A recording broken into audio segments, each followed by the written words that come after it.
This week, Pope Francis has kicked off the Synod on Youth, Faith and Vocational Discernment.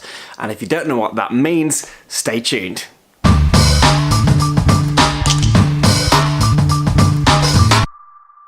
So, this week is a really big week, particularly for young people and the Catholic Church. Pope Francis this week has kicked off a 3-week-long synod where the Church is going to come together and bring together people from all over the world to talk about how the Church connects with and serves and empowers young people to make decisions about their life and to live out their faith and connect with their world.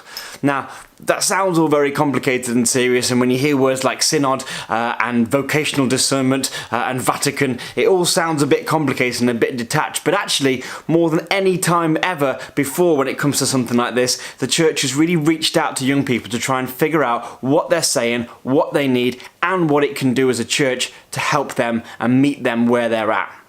The Church, and Pope Francis particularly, has put so much importance on how young people connect with their faith and what they do in the world that he said, look, we've got to get together, we've got to sort out what we're doing, we've got to listen to young people, and then we've got to move forward as a church.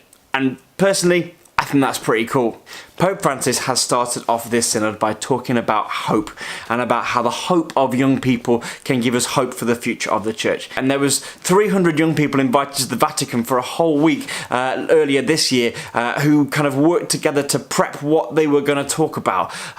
These young people were given access and time and space like no other synod ever before. And what they put out, the document they put out, you can download it from our website, really shows that the church is listening to what young people are about. It shows the church is going to discuss how young people use social media, about the different pressures that are affecting them, about how mental health, about how sexuality, about how living in our world in 2018 affects what we do with our faith, and most importantly about how we as a church can start working with and serving those young people who are such an important part of who we are.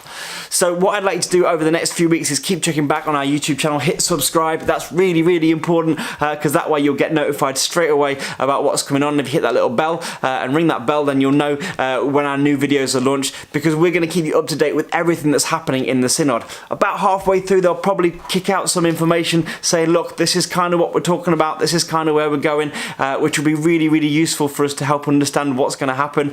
And at the end, then they'll produce some really important documents, and it's hopeful that the Pope will then produce some kind of guidance and some kind of voice that's going to go to the church and the whole world saying, look, this is what we need to do as a church, this is what young people can bring, and this is how we can serve them, and this is massive. If you have any opinions on this or kind of think anything of it or want to see anything happening, then leave your comments in the box below and maybe we can start a bit of a discussion on this online, and most importantly, like I said before, hit subscribe and that way you'll be able to find out everything that's going on in the synod this year. Hope you're okay. I look forward to hearing from you soon. Bye bye.